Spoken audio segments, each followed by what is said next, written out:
Hello, everybody. I'm Gary Ebersole. Richard Kipling here. And I'm Randy Schultz. Welcome to Camp Codger, a podcast for people in their golden years. Join us to hear rocking chair wisdom from three old guys. Today, we're recording from the studios in the world headquarters of the Camp Codger Radio Network, based in Santa Fe, New Mexico.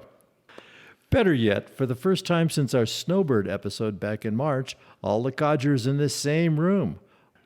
It's hard to believe, but this episode will be published one day before the first anniversary of the launch of the Camp Codger podcast. Bravo! Another round of applause. Huzzah, huzzah. 52 episodes. Amazing. Do you think we might actually be getting good at this, or is it just my imagination? Guys? I'd like to think we're better than we were 1 year ago. I guarantee it. Just go listen to that first episode. That's right. boy. Yeah, and folks, you can go back into the archives and see how it was a year ago. Yeah, let us know whether we've improved or not. We'd like to hear. Before we jump into the Wayback Machine, which has become a favorite mode of travel for us, Richard reminds us of another musical great we just lost.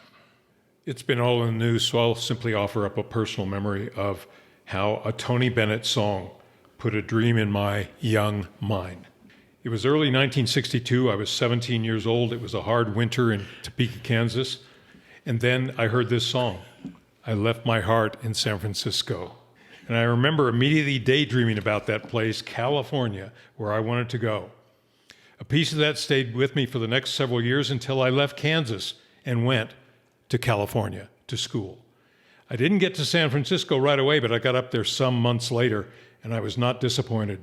Tony Bennett had brought me to California and finally to the city by the bay. Thanks, Tony. I have San Francisco as a common thread with you when it comes to Tony Bennett. I'm not a serious fan of the old crooners, but it was different when Tony sang, I Left My Heart in San Francisco. It was a magical moment the first time I heard him sing it after I had moved to San Francisco in 1972. I knew I had found home. And there's nothing like the visual image of being on a hill in San Francisco and hearing the Tony Bennett, I Left My Heart in San Francisco song. That was cool. Randy? I got nothing. I'm younger than you guys. My musical remembrances of Tony go way back to like the 80s when this old guy keeps bringing out the same song every time you see him on TV. Yeah. Can you think of any other song that Tony sang? I can't. Yeah, I mean, the other part of that, besides the San Francisco song, which, let's face it, I'm teasing a little bit, is a great song. He made a career out of it. But the only other time you hear Tony Bennett, for the most part, is during the Christmas season. He's one of those old crooners. Right. They bring out the old... literally the 45s and the 33 long play albums on vinyl. So we hear a little bit of Tony Bennett singing Christmas, and that's really my memory of him. He's one of the guys, like you said, of my parents' generation who kind of made Christmas feel old-timey and like Christmas. He and Bing Crosby. Absolutely. Well, we'll miss you, Tony. Thanks, guys. Let's take a couple of minutes and tell our audience how Camp Codger got started way back when, and remind folks of why we think this is a fun thing to do. The idea for Camp Codger podcast first came to Richard and me back in 2021 over a dinner one night. Richard literally said, we should do a podcast. And I immediately thought of, whoa, cool, another technology-based project. I'm hopeless when it comes to the chance to do a new project. And for me, it was a couple of months of fun research and epiphany with the name of the podcast, Camp Codger. We enjoyed that. That was a great name. And we were in business. However, everything really gelled when Randy joined the team in the summer of 2022. And we can thank my wife, Bea, for that after having dinner one evening with Randy and Patty. Her first comment after they left was, you need Randy on Camp Codger. And she was spot on, and his voice and ideas brought the ideal balance to the project. We consider the first episode we published with Randy on August 3rd, 2022, to be the official launch of Camp Codger podcast. Well, thank you. So, guys, what does being part of Camp Codger mean to you? Richard? Well, number one, it's acknowledgement that I am no longer a young man. We're talking about older people and older people's issues and older people's nostalgia and memories. Being a teenage codger does not seem to work. That's an oxymoron. Right, but there were years when I was older that I kind of rejected my olderness, and now this has helped me accept it. So that's one thing. The other thing is that it's gotten me to think about all the issues that do affect old age, both issues of health and entertainment and relationships and issues of nostalgia. What do I remember about the good old days, and how should I present them to a larger audience? I echo Richard's thoughts and feelings on this because it is sort of an acknowledgement of the advancing years, and we're not young anymore, but we don't have to be old. And I think for me, Camp Codger is the balance between, looking back and reminiscing and talking about our earlier years and the lives we led and the things we experienced, and also dealing with our lives now. What are the issues now? What are we dealing with? What should we be concerned about? What should we celebrate about being older? I think we all share some of the same ideas. As I mentioned earlier, for me, satisfying my curiosity was really critical with Camp Codger because I got a chance to learn something new. Yeah, well, you're such a project guy. I love to learn new things. I'm not surprised that was kind of the launch pad for you because it makes perfect sense. Now, the other side, which you really didn't mention, is I think it's entertainment. There are times when we're recording where it's just plain fun. Right. I mean, let's be real here. It's just plain entertainment. I also share with you guys this idea of relevance. It gives us something to do. It gives us some purpose. I mean, we have a commitment to our listeners. Every week, we're going to drop a new episode, and we do it. It's kind of like having a job, but not really having a job. We have a commitment. Agreed. Yeah. Agreed. It's sort of like a part-time job, that you go to and you don't hate. That's right. The reason it's not like a job is because we look forward. The pay is great. The dollars are just flowing over the transom. Only people of our generation know what a transom is. I love it when just in normal conversation we throw in these old obscure references, but everybody out there, at the age of 65 or older, goes, I know what that is, and all the 22-year-olds are, what the heck is a transom?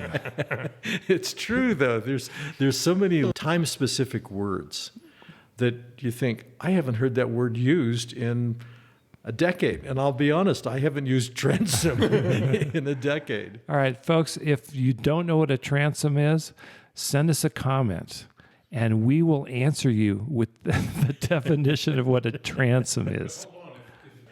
All right, guys, do you have any all-time favorite episodes? Randy? One of my favorite episodes we did pretty recently. We interviewed a wonderful lady named Sharon Lovejoy, who had written a book quite a while ago, as it turns out, but the book is still selling nicely. Her book is called Camp Granny, and she kind of epitomizes, I think, what we all want to be as grandparents. The fun grandparents, the grandparents that make it adventurous to be a kid and make it fun to come over to Grandma and Grandpa's. I love talking to her, and I love her book. I can see why you would. She was an absolute delight. I love the way that she talked about doing things that the parents wouldn't do. That was so cool. That's right. She's not afraid to push the boundaries a little bit and expose her grandkids to some things that, honestly, they probably should know about, but maybe the parents are too squeamish or too politically correct. Anyway. Or too busy. Or too busy, or just plain too busy. It's tough being a parent today, I think. And Sharon recognized that one of the things that it's good for grandparents to be able to do is kind of fill those times, fill those gaps. Right, to be there for the kids when... It was a good show. It was a good show. Yeah. Richard? Well, I go a little bit different direction. I like the Steve Lopez retirement shows because I was still grappling with some of those issues, and his experience of, should I retire? Should I not retire? Why should I retire? Why should I not retire? Let me ask people who know something about this. It really resonated with me, and I assume it resonated with some of the folks that listen to our broadcast. You know, it resonated with me in much the same way, because I was going through the same thing. It's like, I'm still doing some work. I'm not officially 100% retired the way my father was when he got the gold watch at age 65 and he retired, then went out to the backyard the following Monday. And it's like, what the heck do I do now?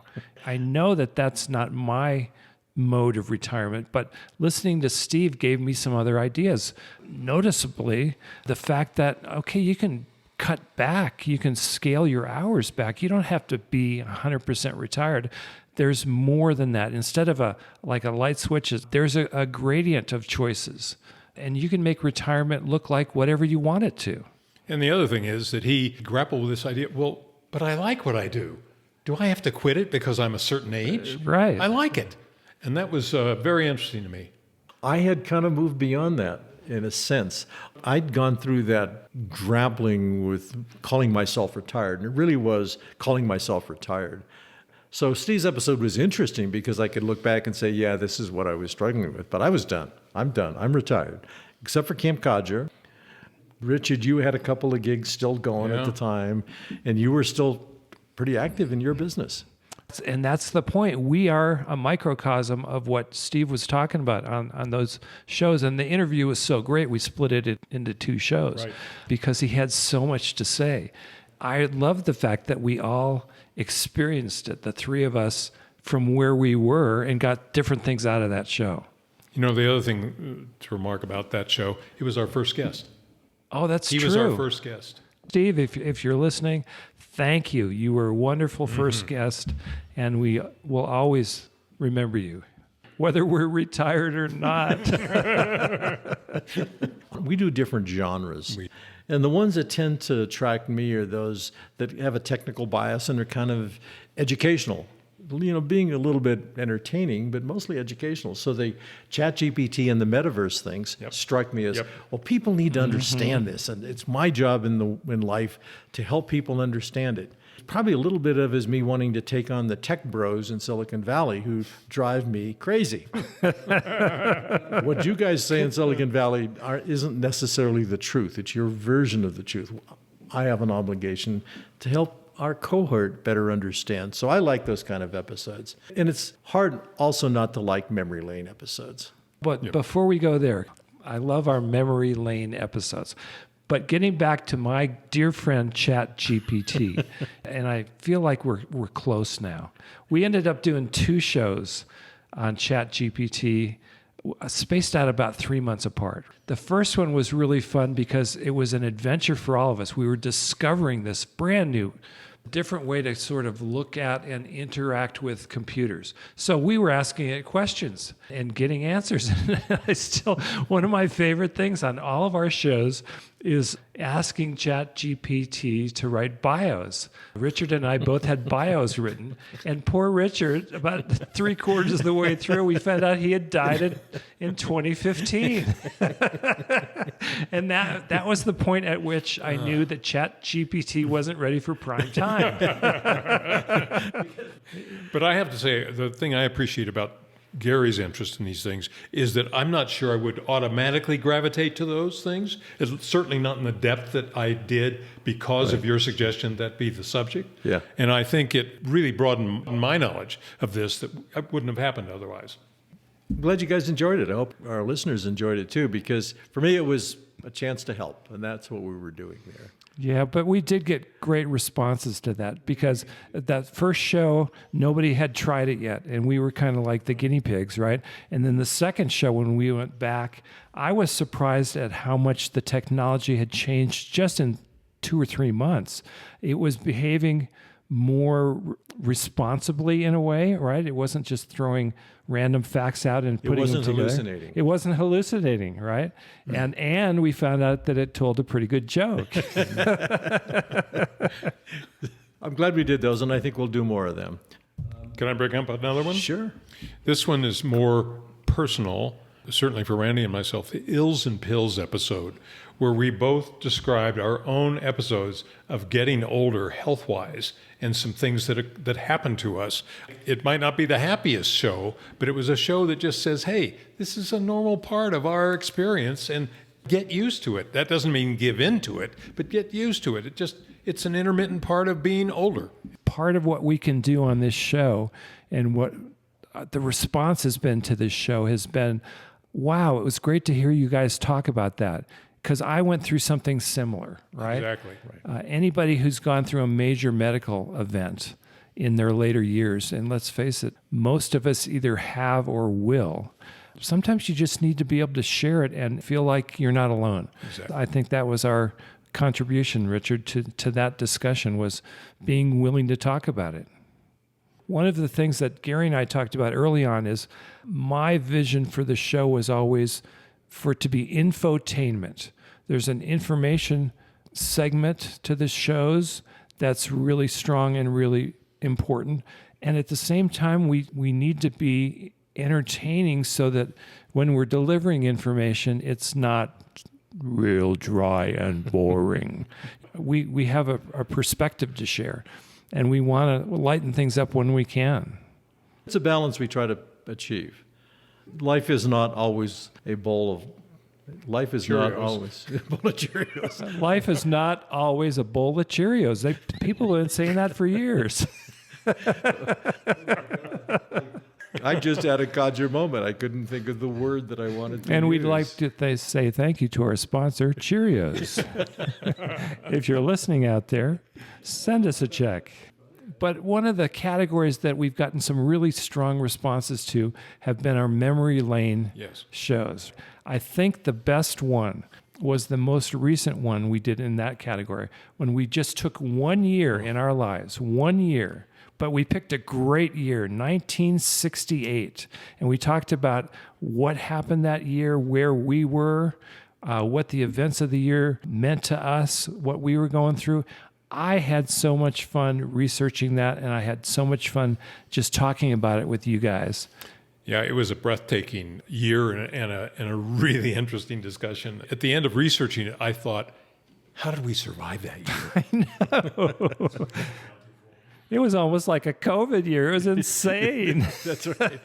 It was one Just thing stay after in your another. house. That's and right. Pull down Just- the shades. I kind of like the music episodes. There's something about every generation. It's not just our generation. It's not the boomer generation. We all have our music. And when you go back, some of the songs just trigger you so quickly. You say, oh my God, I was here. I was I doing remember this. when I heard that song, right? Absolutely. So when we do our memory lane trips, a little bit of nostalgia, it's hard not to go back and do music. So how about we talk about where do we think this show should go?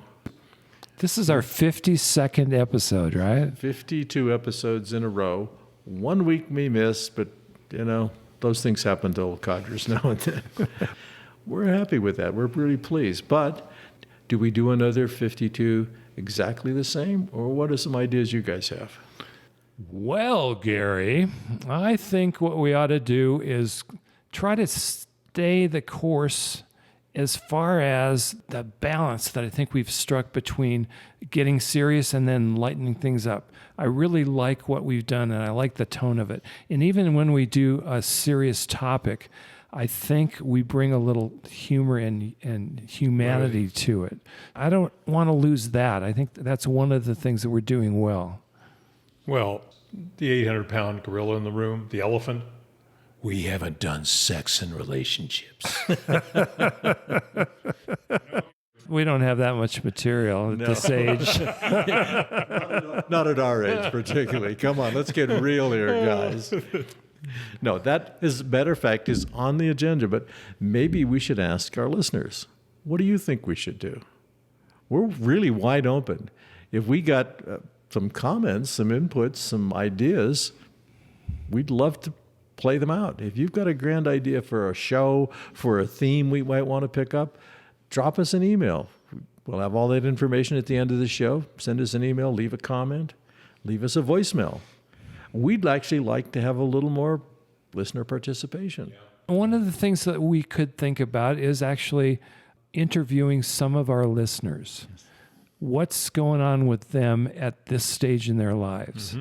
One of the things I've learned over the last 52 episodes is our experiences have resonated with our listeners, and because we've gotten feedback that says, oh, yeah, I'm so glad that you mentioned that because I remember that too, or I went through something similar. So I would like for us to have a little more interaction with you folks out there that are listening. If you've got something to say, drop us a line. We'll schedule a time to record you. We're happy to bring you onto the show for 5 minutes, 10 minutes, 30 minutes. You know, if you've got something to say. Wait a minute, you don't let me talk for 30 minutes. Well, I've been trying to train you, Richard, unsuccessfully, but I've been working on it. It'll never happen. And let's not scare people away either. You know, it's not that we want just that from you folks. We want your comments, and we'd love to talk to you a little further, hear your stories, and then put you on if you want to be on the show and whatnot. But that's not a requirement. The feedback sometimes is great. We've gotten some ideas from listeners about shows that turned into some of our favorite episodes. Yeah. And we've also gotten feedback about people taking what we've said, telling us their own experiences, and that could easily be orally told on the show. Right. We'd love to hear from you. We'd also are delighted that you're still with us and still listening. That's a good thing. I have some thoughts on things we could do. We introduced Joke of the Day, which turns out to be roughly Joke of the Week, but that's close enough. Hey, we're codgers. We're codgers. We have got nothing to do, and we can also decide not to do anything, which we did for a few times. For those of us who remember 60 Minutes and Andy Rooney, I think there's an Andy Rooney in all of us, and we should do a little bit of Andy Rooney. A few minutes with Andy Rooney at the end of the 60-minute show was always something I used to look forward to. A few minutes with Randy Rooney. Randy Rooney. I like that. Did you ever notice that when you open up a bottle of Coca-Cola, you end up with fizzy stuff all over the counter? Yes. Anyway, if you have some ideas on that, let us know. But I think that could be a fun thing to do. We should add that. Okay, guys, anything else? I think this has been fun. It's kind of nice to look back. I only have one more thing to say. I love you guys. Let's keep doing this. Okay, I think you're stuck with us for another 52 weeks. And if you don't like us, well, don't do anything. Just keep listening. And folks, tell your friends. This is a great show, and we work hard to put it out every week. So share it with your friends, and let's make this camp bigger. That's a grand idea. Guys, it's been a great year, and I think we'll do another one as we just decided, right? Let's just keep this thing going. A big, huge thanks to our listeners. We do this podcast for you. Your letters and comments were great. Keep them coming. We look forward to hearing from you again. Thanks for listening. Join us next week for another exciting, stimulating episode of Camp Codger. Yeah, baby. No, we're not going to talk about sex next week. Oh, It's in the pipeline, guys. Someday we'll talk about sex. If you enjoyed this episode, subscribe to Camp Codger in your favorite podcast app or sign up on our website. As always, we would love to hear from you. Drop us an email at campcodger@gmail.com, post a comment at www.campcodger.com, or leave a voicemail at 505-216-6171.